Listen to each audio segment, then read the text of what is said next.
স্বামী সর্বপ্রিয়ানন্দজি মহারাজ সম্পর্কের গভীরতাকে ব্যাখ্যা করেছেন এইভাবে: সম্পর্কের মধ্যে সময়ের কোনো প্রভাব নেই। সময়ের অতলে সম্পর্কের রূপ বদলালেও তার মূল অনুভূতি একই থাকে। সম্পর্কের মধ্যে প্রেম, সেবা এবং বিশ্বাসের গুরুত্ব তিনি বারবার উল্লেখ করেছেন। তিনি বলেন, সম্পর্কের মধ্যে যদি আত্মার সংযোগ থাকে তবে তা কখনো সময়ের প্রভাবে ম্লান হয় না।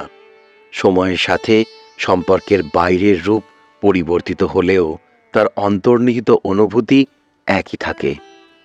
সময়ের সাথে সেই স্মৃতিরা কখনো কখনো চোখে জল এনে দেয়, মনকে ভারাক্রান্ত করে। আমাদের সব কিছুই আমাদের জীবনকে ঘিরেই। জীবনের ক্যানভাসের চরিত্রগুলি যখন সময় ও সম্পর্কের জালে পড়ে সত্যজিৎ রায়ের সোনার কেল্লার মতো ভ্যানিশ হয়ে যায়, তখন তাদেরকে ফিরে পাবার অক্লান্ত চেষ্টা বারবার ব্যর্থ হয়, কারণ সময় শেষ। তাই যে যার চরিত্রের অভিনয়টুকু সম্পন্ন করে চলে গেছেন। আমাদের জীবনে সময় ও সম্পর্ক কখনো ব্যস্তানুপাতিক, কখনো বা সমানুপাতিকভাবে চলে। আপনারাও কি একমত? কমেন্ট করে জানান। নমস্কার বন্ধুরা, কেমন আছেন সবাই? আমি মৃণালকান্তি চৌধুরী। আপনারা আমাকে নীল নামে চেনেন। মা সারদা বলতেন, সব সম্পর্কের মূলে ঈশ্বর আছেন। যাকে তুমি ভালোবাসো তাকে ঈশ্বরের অংশ হিসেবে দেখো। সম্পর্কের মধ্যে ঈশ্বরকে উপলব্ধি করা মানুষের সাথে গভীরভাবে জড়িয়ে থাকার এক অনন্য দৃষ্টিভঙ্গি। আপনাদের অকৃপণ ভালোবাসা আর ভিডিওগুলিকে বারবার শেয়ার করে 12 কোটি মানুষের কাছে ঠাকুর ও মায়ের উপদেশ দর্শন প্রচার করতে আমাদের সাহায্য করে বুঝিয়ে দিয়েছেন আপনারাও আমাদের মতোই ঠাকুর ও মায়ের বাণী সকলের মধ্যে প্রচার করার মতো মহান কাজে আগ্রহী। তাই একটা ছোট্ট অনুরোধ আপনাদের কাছে, শ্রী রামকৃষ্ণদেব ও মা সারদার উপদেশ দর্শন বাণীগুলি আমরা 100 কোটি মানুষের কাছে পৌঁছে দিতে চাই। আপনাদের সাহায্য ছাড়া সেটা সম্ভব নয়।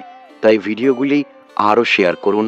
আর আমাদের মিনিমাম 1 লক্ষ সাবস্ক্রাইবার সম্পূর্ণ করতে আপনাদের ভালোবাসা, সাহায্য ও সাপোর্টের খুব প্রয়োজন। অনেক ধন্যবাদ। খুব ভালো থাকবেন। সময় ও সম্পর্ক এই দুটি শব্দের মাঝে অসীম অনুভূতির সমুদ্র। সময়ের সাথে সম্পর্কের রূপ বদলায় বদলায় মানুষের মন। সম্পর্কের মায়া যখন মিশে যায় সময়ের স্রোতে, তখন সেই স্রোত যেন হৃদয়ের গভীরে এক অপার শূন্যতা সৃষ্টি করে। এই এক বড়ই অদ্ভুত জিনিস। ছোটবেলার সেই দিনগুলি, হাতে হাত রেখে বন্ধুদের সাথে খেলে বেড়াতাম।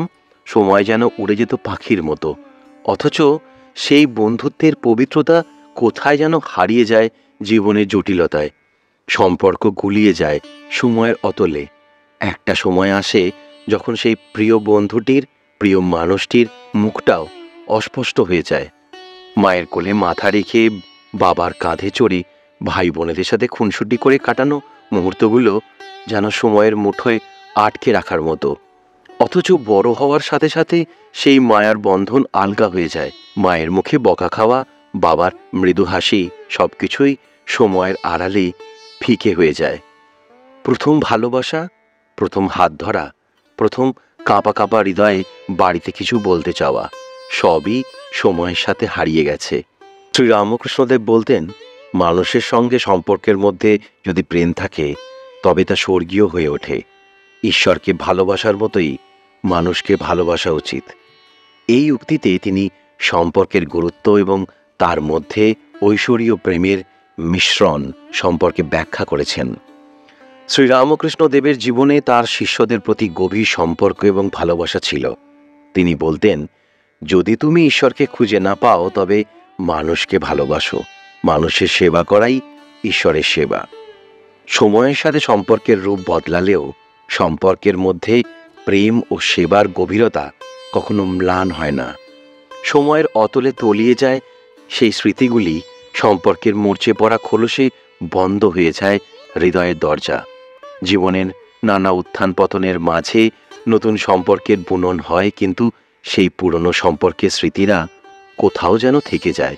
সময়ও সম্পর্ককে বদলে দেয়, আবার সম্পর্ক সময়কে গভীরভাবে ছুঁয়ে যায়। সম্পর্কের টানাপোড়েন, সময়ের স্রোতে মিশে যাওয়া, সময় আর সম্পর্কের এই অনিঃশেষ কাহিনী কখনো আনন্দ দেয়, কখনো কাঁদায়। এই কথাগুলো শুনে হয়তো আপনারও চোখের কোণায় এক ফোঁটা জল গড়াবে। মা সারদা দেবী বিশ্বাস করতেন, সম্পর্কের মধ্যে যদি ঐশ্বরীয় অনুভূতি থাকে তবে তা কখনো ফিকে হয় না। যে সম্পর্ক সত্যিকার প্রেমের উপর ভিত্তি করে গড়ে ওঠে তা কখনো ভেঙে যায় না। সম্পর্কের মধ্যে যদি সত্যিকার প্রেম ও বিশ্বাস থাকে তবে তা সময়ের সাথে মজবুত হয়। মনকে একটু মানিয়ে নিন, যে গেছে চলে তাকে যেতে দিন, আর ব্যর্থ ফিরিয়ে আনার চেষ্টায় কষ্ট পাবেন না। যারা আছে তাদের দিকে তাকান, কারণ আজ যেটা বর্তমান কাল সেটা অতীত হবেই। যেটা আজ অতীত সেটা একদিন আমাদের কাছেই ছিল। আপনারা কি হারিয়েছেন যা এখনো মনের মধ্যে কষ্ট দেয়? অবশ্যই জানাবেন কমেন্ট করে। আজকের মতো আসছি, আবার দেখা হবে। মা কালীর কৃপায় খুব ভালো থাকুন, সুস্থ থাকুন। নমস্কার।